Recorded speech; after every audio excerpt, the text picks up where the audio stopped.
ਪਿਆਰੇ ਵਿਦਿਆਰਥੀਓ, ਅੱਜ ਆਪਾਂ ਪੜ੍ਹਾਂਗੇ ਤੁਹਾਡੀ ਪਾਠ ਪੁਸਤਕ ਆਧੁਨਿਕ ਪੰਜਾਬੀ ਕਾਵਿ ਝਲਕਾਂ ਦੇ ਇਤਿਹਾਸ ਵਿੱਚ ਦਰਜ ਭਾਈ ਵੀਰ ਸਿੰਘ ਦੀ ਕਵਿਤਾ ਪਿੰਜਰੇ ਪਿਆ ਪੰਛੀ। ਭਾਈ ਵੀਰ ਸਿੰਘ ਆਧੁਨਿਕ ਪੰਜਾਬੀ ਸਾਹਿਤ ਦੇ ਪਿਤਾਮਾ ਮੰਨੇ ਜਾਂਦੇ ਹਨ। ਆਪ ਦਾ ਜਨਮ 5 ਦਸੰਬਰ 1872 ਈਸਵੀ ਨੂੰ ਅੰਮ੍ਰਿਤਸਰ ਵਿਖੇ ਡਾਕਟਰ ਚਰਨ ਸਿੰਘ ਦੇ ਘਰ ਹੋਇਆ। ਆਪ ਦੇ ਮਾਤਾ ਜੀ ਦਾ ਨਾਂ ਸ਼੍ਰੀਮਤੀ ਉੱਤਮ ਕੌਰ ਸੀ।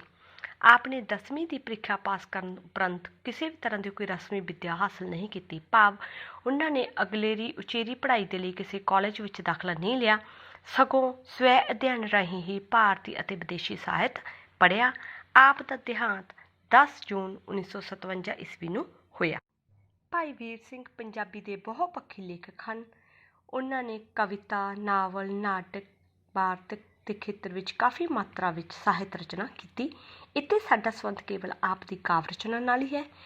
ਭਾਈ ਵੀਰ ਸਿੰਘ ਜੀ ਨੇ ਰਾਣਾ ਸੂਰਤ ਸਿੰਘ, ਜੋ ਕਿ ਇੱਕ ਮਹਾਂਕਾਵਿ ਹੈ, ਇਸ ਦੇ ਇਲਾਵਾ ਲਹਿਰਾਂ ਦੇ ਹਾਰ, ਮਟਕ ਹੁਲਾਰੇ, ਬਿਜਲੀਆਂ ਦੇ ਹਾਰ, ਪ੍ਰੀਤ ਬਿਨਾ, ਕੰਮ ਦੀ ਕਲਾਈ ਤੇ ਮੇਰੇ ਸਾਈਆਂ ਜੀਓ ਆਦਿ ਕਾਵਿ ਸੰਗ੍ਰਹਿ ਪੰਜਾਬੀ ਪਾਠਕਾਂ ਦੀ ਝੋਲੀ ਪਾਈ।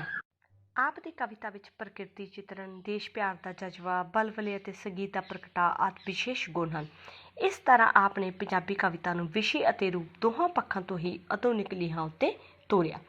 ਸਾਹਿਤਕ ਖੇਤਰ ਵਿੱਚ ਆਪ ਦੀ ਦੇਣ ਨੂੰ ਮੁੱਖ ਰੱਖਦੇ ਹੋਏ ਆਪ ਨੂੰ ਬਹੁਤ ਸਾਰੇ ਮਾਣ ਸਨਮਾਨ ਨਾਲ ਨਿਵਾਜਿਆ ਗਿਆ। ਸਾਹਿਤ ਦੇ ਖੇਤਰ ਦੇ ਵਿੱਚ ਸਾਹਿਤ ਅਕਾਦਮੀ ਦਾ ਅਵਾਰਡ ਇੱਕ ਬਹੁਤ ਉੱਚਾ ਜਿਹੜਾ ਸਨਮਾਨ ਆ ਉਹ ਗਿਣਿਆ ਜਾਂਦਾ ਹੈ, ਅਤੇ ਭਾਈ ਵੀਰ ਸਿੰਘ ਜੀ ਨੂੰ ਇਹ ਸਨਮਾਨ ਉਹਨਾਂ ਦੇ ਕਾਵਿ ਸੰਗ੍ਰਹਿ ਮੇਰੇ ਸਾਈਆਂ ਜੀਓ ਲਈ 1955 ਦੇ ਵਿੱਚ ਮਿਲਿਆ, ਅਤੇ ਇਸ ਤੋਂ ਇਲਾਵਾ 1956 ਈਸਵੀ ਵਿੱਚ ਉਹਨਾਂ ਨੂੰ ਪਦਮ ਭੂਸ਼ਣ ਦੇ ਨਾਲ ਸਨਮਾਨਿਤ ਕੀਤਾ ਗਿਆ। ਆਓ ਹੁਣ ਆਪਾਂ ਆਪਣੀ ਪਾਠ ਪੁਸਤਕ ਵਿੱਚ ਭਾਈ ਵੀਰ ਸਿੰਘ ਜੀ ਦੀ ਦਰਜ ਕਵਿਤਾ ਪਿੰਜਰੇ ਪਿਆ ਪੰਛੀ ਪੜ੍ਹਦੇ ਹਾਂ। ਪਿੰਜਰੇ ਪਿਆ ਪੰਛੀ, ਪਿੰਜਰੇ ਦੀ ਸਲੌਤਾ ਕਰਨ ਵਾਲੇ ਨੂੰ। ਜ਼ਾਲਮ ਖੜਾ ਹਵਾ ਖੁੱਲੀ ਵਿੱਚ ਆਖੇ ਪਿੰਜਰਾ ਸੋਹਣਾ, ਵਿੱਚ ਆ ਜਾਵੇ ਫਿਰ ਮੈਂ ਪੁੱਛਾਂ ਕਿੰਨਾ ਹੈ ਮਨਮੋਹਣਾ।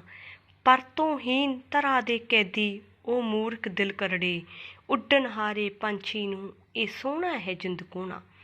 ਜ਼ਾਲਮ ਨੂੰ ਰੰਗ ਸੋਹਣਾ ਲੱਗਾ, ਮਿੱਠੀ ਲੱਗੀ ਬਾਣੀ, ਵਾਹ ਵਾਹ ਕਦਰ ਗੁਣਾ ਦੀ ਪਾਈ, ਸ਼ਹਿ ਕੇ ਜਾਲੀ ਤਾਣੀ। ਪਕੜ ਪਿੰਜਰੇ ਪਾਏ ਵਿਛੋੜਿਆ, ਸਾਖ ਸਨੇਹੀਆਂ ਨਾਲੋਂ, ਭੱਠ ਪਏ ਇਹ ਕਦਰ ਤੁਹਾਡੀ, ਖੇ ਇਸ ਜਾਰੀ ਲਾਣੀ। ਇਸ ਕਵਿਤਾ ਵਿੱਚ ਭਾਈ ਸਾਹਿਬ ਭਾਈ ਵੀਰ ਸਿੰਘ ਜੀ ਨੇ ਗੁਲਾਮੀ ਦੇ ਜੀਵਨ ਪ੍ਰਤੀ ਨਫ਼ਰਤ ਨੂੰ ਬਿਆਨ ਕੀਤਾ ਹੈ। ਅਤੇ ਬੱਚਿਓ, ਹੁਣ ਆਪਾਂ ਇਸ ਕਵਿਤਾ ਦੀ ਪ੍ਰਸੰਗ ਵਿਆਖਿਆ ਕਰਾਂਗੇ। ਪਹਿਲਾਂ ਆਪਾਂ ਪ੍ਰਸੰਗ ਲਿਖਾਂਗੇ, ਪ੍ਰਸੰਗ ਬਾਰੇ ਚਰਚਾ ਕਰਦੇ ਹਾਂ।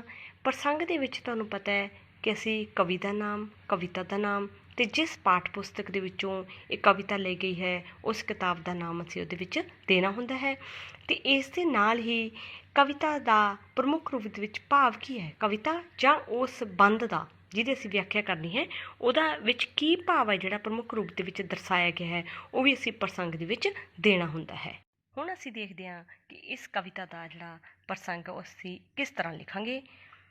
ਇਹ ਕਾਵਿ ਟੋਟਾ ਭਾਈ ਵੀਰ ਸਿੰਘ ਜੀ ਦੀ ਕਵਿਤਾ ਪਿੰਜਰੇ ਪਿਆ ਪੰਛੀ ਵਿੱਚੋਂ ਲਿਆ ਗਿਆ ਹੈ, ਜੋ ਕਿ ਸਾਡੀ ਪਾਠ ਪੁਸਤਕ ਆਧੁਨਿਕ ਪੰਜਾਬੀ ਕਾਵਿ ਝਲਕਾਂ ਦੇ ਇਤਿਹਾਸ ਵਿੱਚ ਦਰਜ ਹੈ। ਇਸ ਕਵਿਤਾ ਵਿੱਚ ਪਿੰਜਰੇ ਵਿੱਚ ਪਿਆ ਪੰਛੀ ਪਿੰਜਰੇ ਦੀ ਸਲੌਤਾ ਕਰਨ ਵਾਲੇ ਮਨੁੱਖ ਨੂੰ ਸੰਬੋਧਿਤ ਹੁੰਦਾ ਹੈ ਅਤੇ ਉਸ ਨਾਲ ਦੋ ਚਾਰ ਖਰੀਆਂ ਖਰੀਆਂ ਗੱਲਾਂ ਕਰਦਾ ਹੈ, ਜਿਸ ਨੇ ਉਸ ਉੱਡਣਹਾਰੇ ਪੰਛੀ ਨੂੰ ਪਿੰਜਰੇ ਵਿੱਚ ਕੈਦ ਕਰ ਲਿਆ ਹੈ। ਇਹ ਕਵਿਤਾ ਪੜ੍ਹਨ ਉਪਰੰਤ ਸਾਨੂੰ ਪਤਾ ਲੱਗਦਾ ਹੈ ਕਿ ਇੱਕ ਪੰਛੀ ਹੈ ਜੋ ਪਿੰਜਰੇ ਦੇ ਵਿੱਚ ਕੈਦ ਹੈ, ਅਤੇ ਇੱਕ ਬਾਹਰ ਮਨੁੱਖ ਖੜਾ ਹੈ ਜੋ ਕਿ ਪਿੰਜਰੇ ਦੇ ਵਿੱਚ ਕੈਦ ਪੰਛੀ ਦੀ ਸਲੌਤਾ ਕਰ ਰਿਹਾ ਹੈ। ਅਤੇ ਇਸ ਕਵਿਤਾ ਦੇ ਵਿੱਚ ਜਦੋਂ ਆਪਾਂ ਵਿਆਖਿਆ ਕਰਦੇ ਹਾਂ ਤਾਂ ਆਪਾਂ ਲਿਖਾਂਗੇ ਕਿ ਪਿੰਜਰੇ ਦੇ ਵਿੱਚ ਪਿਆ ਪੰਛੀ ਪਿੰਜਰੇ ਦੀ ਸਲੌਤਾ ਕਰਨ ਵਾਲੇ ਮਨੁੱਖ ਨੂੰ ਸੰਬੋਧਿਤ ਹੋ ਕੇ ਆਖਦਾ ਹੈ। ਕੀ ਆਖਦਾ ਹੈ? ਜ਼ਾਲਮ ਖੜਾ ਹਵਾ ਖੁੱਲੀ ਵਿੱਚ ਆਖੇ ਪਿੰਜਰਾ ਸੋਹਣਾ, ਭਾਵ ਪੰਛੀ ਜ਼ਾਲਮ ਕਿਹਨੂੰ ਕਹਿ ਰਿਹਾ? ਜ਼ਾਲਮ ਮਤਲਬ ਅਤਿਆਚਾਰੀ। ਜ਼ਾਲਮ, ਹੁਣ ਪੰਛੀ ਜ਼ਾਲਮ ਕਿਹਨੂੰ ਕਹਿੰਦਾ ਹੈ? ਉਸ ਮਨੁੱਖ ਨੂੰ ਜਿਸ ਨੇ ਉਸ ਨੂੰ ਫੜ ਕੇ ਕੈਦ ਵਿੱਚ ਕਰ ਲਿਆ ਅਤੇ ਹੁਣ ਉਹਦੀ ਪਿੰਜਰੇ ਦੀ ਉਹ ਤਾਰੀਫ ਕਰ ਰਿਹਾ ਹੈ। ਪੰਛੀ ਕਹਿੰਦਾ ਕਿ ਜ਼ਾਲਮ ਮਨੁੱਖ ਆਪ ਤਾਂ ਖੁੱਲ੍ਹੀ ਹਵਾ ਦੇ ਵਿੱਚ ਖੜ੍ਹਾ ਹੈ, ਭਾਵ ਆਪ ਆਜ਼ਾਦੀ ਦੇ ਨਾਲ ਖੜ੍ਹਾ ਹੈ ਅਤੇ ਕਹਿ ਰਿਹਾ ਹੈ ਕਿ ਪਿੰਜਰਾ ਸੋਹਣਾ ਹੈ, ਵਿੱਚ ਆ ਜਾਵੇ ਫਿਰ ਮੈਂ ਪੁੱਛਾਂ ਕਿੰਨਾ ਹੈ ਮਨਮੋਹਣਾ। ਅਤੇ ਪੰਛੀ ਕਹਿੰਦਾ ਕਿ ਇਹ ਆਜ਼ਾਦ ਖੁੱਲ੍ਹੀ ਹਵਾ ਦੇ ਵਿੱਚ ਖੜ੍ਹਾ ਤਾਂ ਕਹਿ ਰਿਹਾ ਕਿ ਪਿੰਜਰਾ ਬਹੁਤ ਸੋਹਣਾ ਹੈ, ਪਰ ਕਹਿੰਦਾ ਜੇ ਇਹ ਇਸ ਪਿੰਜਰੇ ਦੀ ਕੈਦ ਦੇ ਵਿੱਚ ਬੰਦ ਹੋਵੇ ਫਿਰ ਮੈਂ ਇਹਨੂੰ ਪੁੱਛਾਂ ਕਿ ਹੁਣ ਦੱਸ ਭਾਈ ਇਹ ਤੈਨੂੰ ਕਿੰਨਾ ਕੁ ਤੇਰੇ ਮਨ ਨੂੰ ਮੋਹਣ ਵਾਲਾ ਹੈ। ਪਰ ਤੂੰਹੀਨ ਧਰਾ ਦੇ ਕੈਦੀ ਉਹ ਮੂਰਖ ਦਿਲ ਕਰੜੇ, ਉੱਡਣ ਹਾਰੇ ਪੰਛੀ ਨੂੰ ਇਹ ਸੋਹਣਾ ਹੈ ਜਿੰਦ ਕੋਣਾ। ਇਹਦੇ ਵਿੱਚ ਕੀ ਹੈ, ਪੰਛੀ ਉਸ ਵਿਅਕਤੀ ਨੂੰ ਜਿਹੜਾ ਖੁੱਲ੍ਹੀ ਹਵਾ ਦੇ ਵਿੱਚ ਖੜਾ ਹੋਇਆ ਇੱਕ ਪਿੰਜਰੇ 'ਚ ਕੈਦ ਪੰਛੀ ਦੀ ਜਿਹੜੀ ਤਾਰੀਫ ਕਰ ਰਿਹਾ ਹੈ, ਤਾਂ ਪੰਛੀ ਉਸ ਮਨੁੱਖ ਨੂੰ ਕੀ ਕਹਿੰਦਾ ਹੈ, ਮੂਰਖ ਕਹਿੰਦਾ ਹੈ, ਕਰੜੇ ਦਿਲ ਵਾਲਾ ਕਹਿੰਦਾ ਹੈ। ਕਹਿੰਦਾ ਹੇ ਮੂਰਖ ਕਰੜੇ ਦਿਲ ਵਾਲੇ ਮਨੁੱਖ, ਤੂੰ ਮੈਨੂੰ ਪਰਹੀਨ, ਪਰ ਤੋਂ ਭਾਵ ਕਹਿੰਦਾ ਖੰਭਹੀਨ, ਤੂੰ ਮੈਨੂੰ ਖੰਭਹੀਨ ਕਰ ਦਿੱਤਾ ਹੈ ਅਤੇ ਮੈਨੂੰ ਜਿਹੜਾ ਇੱਕ ਤਰ੍ਹਾਂ ਦਾ ਕੈਦੀ ਬਣਾ ਦਿੱਤਾ ਹੈ। ਉੱਡਣ ਹਾਰੇ ਪੰਛੀ ਨੂੰ ਇਹ ਸੋਹਣਾ ਹੈ ਜਿੰਦ ਕੋਣਾ। ਤੂੰ ਜਿਹੜੇ ਇਸ ਪਿੰਜਰੇ ਦੀ ਤਾਰੀਫ ਕਰ ਰਿਹਾ ਨਾ, ਇਹ ਇੱਕ ਖੁੱਲ੍ਹੇ ਅਸਮਾਨ ਦੇ ਵਿੱਚ ਉਡਾਰੀਆਂ ਮਾਰਨ ਵਾਲੇ ਪੰਛੀ ਦੇ ਲਈ ਤਾਂ ਇਹ ਉਹਦੀ ਜਾਨ ਨੂੰ ਕੋਹਣ ਵਾਲਾ ਹੈ, ਉਹਨੂੰ ਜਾਨ ਤੋਂ ਮਾਰਨ ਵਾਲਾ ਹੈ। ਜ਼ਾਲਮ ਨੂੰ ਰੰਗ ਸੋਹਣਾ ਲੱਗਾ, ਮਿੱਠੀ ਲੱਗੀ ਬਾਣੀ। ਅੱਗੇ ਪੰਛੀ ਕੀ ਕਹਿੰਦਾ, ਕਹਿੰਦਾ ਜ਼ਾਲਮ ਅਤਿਆਚਾਰੀ ਮਨੁੱਖ ਨੂੰ ਮੇਰਾ ਰੰਗ ਸੋਹਣਾ ਲੱਗਿਆ, ਮੇਰੀ ਮਿੱਠੀ ਬੋਲੀ ਲੱਗੀ, ਅਤੇ ਵਾਹਵਾ ਕਦਰ ਗੁਣਾਂ ਦੀ ਪਾਈ, ਸ਼ਹਿਕੇ ਜਾਲੀ ਤਾਣੀ। ਅਤੇ ਕਹਿੰਦਾ ਇਹਨੇ ਮੇਰੇ ਗੁਣਾਂ ਦੀ ਕੀ ਕਦਰ ਪਾਈ, ਇਹ ਕਦਰ ਪਾਈ ਕਿ ਇਹਨੇ ਲੁੱਕ ਕੇ ਜਾਲ ਲਾ ਲਿਆ ਅਤੇ ਮੈਨੂੰ ਫੜ ਲਿਆ। ਪਕੜ ਪਿੰਜਰੇ ਪਾਏ ਵਿਛੋੜਿਆ, ਸਾਖ ਸਨੇਹੀਆਂ ਨਾਲੋਂ ਭੱਠ ਪਏ ਇਹ ਕਦਰ ਤੁਹਾਡੀ, ਖੇ ਇਸ ਜਾਰੀ ਲਾਣੀ। ਅਤੇ ਕਹਿੰਦਾ ਮੈਨੂੰ ਫੜ ਕੇ ਪਿੰਜਰੇ 'ਚ ਪਾਤਾ ਅਤੇ ਮੈਨੂੰ ਮੇਰੇ ਸਕੇ ਸੰਬੰਧੀਆਂ ਦੇ ਨਾਲੋਂ ਵਿਛੋੜ ਦਿੱਤਾ। ਪੰਛੀ ਕਹਿੰਦਾ ਮਨੁੱਖ ਨੂੰ ਕਿ ਜੇ ਤੂੰ ਮੇਰੇ ਸੁੰਦਰਤਾ ਕਰਕੇ, ਮੇਰੀ ਮਿੱਠੀ ਬੋਲੀ ਕਰਕੇ ਮੈਨੂੰ ਫੜਿਆ, ਪਿੰਜਰ 'ਚ ਪਾਇਆ, ਤੂੰ ਮੇਰੀ ਆਹ ਕਦਰ ਕੀਤੀ ਹੈ, ਇਹੋ ਜਿਹੀ ਕਦਰ ਤੁਹਾਡੀ ਭੱਠ ਵਿੱਚ ਪਵੇ। ਮੈਨੂੰ ਇਸ ਤਰ੍ਹਾਂ ਦੀ ਕਦਰ ਦੀ ਲੋੜ ਨਹੀਂ, ਖੇ ਇਸ ਜਾਰੀ ਲਾਣੀ, ਅਤੇ ਨਾ ਹੀ ਮੈਨੂੰ ਤੁਹਾਡੀ ਇਸ ਤਰ੍ਹਾਂ ਦੀ ਕੋਈ ਦੋਸਤੀ ਦੀ ਜਾਰੀ ਦੀ ਲੋੜ ਹੈ ਜਿਸ ਨੇ ਮੈਨੂੰ ਇੱਕ ਆਜ਼ਾਦ ਪੰਛੀ ਨੂੰ ਪਿੰਜਰੇ ਵਿੱਚ ਕੈਦ ਕਰ ਲਿਆ ਹੈ। ਇਸ ਤਰ੍ਹਾਂ ਅਸੀਂ ਦੇਖਦੇ ਹਾਂ ਕਿ ਭਾਈ ਵੀਰ ਸਿੰਘ ਨੇ ਪਿੰਜਰੇ ਵਿੱਚ ਕੈਦ ਇੱਕ ਪੰਛੀ ਦੇ ਦਰਦ ਨੂੰ ਬਿਆਨ ਕੀਤਾ ਹੈ। ਬੇਟਾ ਜੋ ਕਵੀ ਹੁੰਦਾ ਹੈ ਉਹ ਅਣਤ ਇਸ ਦਿਨ ਨੂੰ ਦੇਖ ਸਕਦਾ ਹੈ ਅਤੇ ਉਹ ਮਹਿਸੂਸ ਕਰ ਸਕਦਾ ਹੈ ਜੋ ਇੱਕ ਸਧਾਰਨ ਵਿਅਕਤੀ ਸ਼ਾਇਦ ਨਾ ਮਹਿਸੂਸ ਕਰ ਸਕਦਾ ਹੋਵੇ। ਇਸੇ ਲਈ ਹੀ ਜਿਹੜਾ ਭਾਈ ਵੀਰ ਸਿੰਘ ਆ, ਉਹਨਾਂ ਨੇ ਇੱਕ ਪਿੰਜਰੇ ਦੇ ਵਿੱਚ ਕੈਦ ਪੰਛੀ ਦੇ ਦਰਦ ਨੂੰ ਸਮਝਿਆ ਅਤੇ ਇਹਨੂੰ ਆਪਣੀ ਕਵਿਤਾ ਦੇ ਰਾਹੀਂ ਬਿਆਨ ਕੀਤਾ।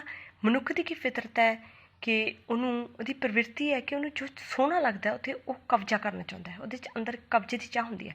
ਆਪਣੀ ਇਸੇ ਪ੍ਰਵਿਰਤੀ ਦੇ ਤਹਿਤ, ਆਪਣੀ ਇਸੇ ਚਾਹਨਾ ਦੇ ਤਹਿਤ ਹੀ ਮਨੁੱਖ ਹੈ ਜਿਹੜਾ ਉਹ ਸੁੰਦਰ ਪੰਛੀਆਂ ਨੂੰ ਕੈਦ ਕਰਕੇ ਰੱਖਦਾ ਹੈ। ਅਤੇ ਭਾਈ ਵੀਰ ਸਿੰਘ ਆਪਾਂ ਨੂੰ ਇਸ ਕਵਿਤਾ ਦੇ ਰਾਹੀਂ ਇਹੀ ਸੁਨੇਹਾ ਦਿੰਦੇ ਨੇ ਕਿ ਪੰਛੀ ਦੇ ਲਈ ਜਿਹੜੀ ਪਿੰਜਰੇ ਦੀ ਕੈਦ ਹੈ, ਉਹਦੇ ਲਈ ਜਿਹੜੀ ਗੁਲਾਮੀ ਹੈ, ਉਹ ਉਹਨੂੰ ਜਾਨ ਤੋਂ ਮਾਰਨ ਦੇਣ ਵਾਲੀ ਹੁੰਦੀ ਹੈ, ਉਹਦੇ ਲਈ ਬਹੁਤ ਜ਼ਿਆਦਾ ਪੀੜਾਦਾਇਕ ਹੁੰਦੀ ਹੈ।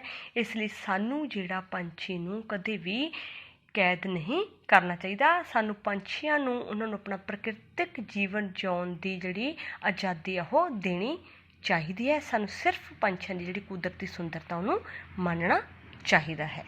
ਜੇਕਰ ਅਸੀਂ ਇਸ ਕਵਿਤਾ ਦੇ ਕੇਂਦਰੀ ਭਾਵ ਦੀ ਗੱਲ ਕਰਦੇ ਹਾਂ ਤਾਂ ਕਹਿ ਸਕਦੇ ਹਾਂ ਕਿ ਇਸ ਕਵਿਤਾ ਵਿੱਚ ਭਾਈ ਵੀਰ ਸਿੰਘ ਨੇ ਗੁਲਾਮੀ ਦੇ ਜੀਵਨ ਪ੍ਰਤੀ ਆਪਣੀ ਨਫ਼ਰਤ ਨੂੰ ਬਿਆਨ ਕੀਤਾ ਹੈ ਅਤੇ ਇੱਕ ਸੰਦੇਸ਼ ਜਿਹੜਾ ਇਹ ਦਿੱਤਾ ਹੈ ਕਿ ਸਾਨੂੰ ਕਦੇ ਵੀ ਆਜ਼ਾਦ ਪੰਛੀ ਨੂੰ ਪਿੰਜਰੇ ਦੇ ਵਿੱਚ ਨਹੀਂ ਪਾਉਣਾ ਚਾਹੀਦਾ, ਕਿਉਂਕਿ ਪਿੰਜਰੇ ਦੀ ਕੈਦ ਅਤੇ ਗੁਲਾਮੀ ਦਾ ਜ਼ਿੰਦਗੀ ਉਹਦੇ ਲਈ ਜਿਹੜੀ ਪੀੜਾਦਾਇਕ ਹੁੰਦੀ ਹੈ ਅਤੇ ਉਹਨੂੰ ਜਿਹੜੀ ਜਾਨ ਤੋਂ ਮਾਰਨ ਵਾਲੀ ਹੁੰਦੀ ਹੈ। ਧੰਨਵਾਦ।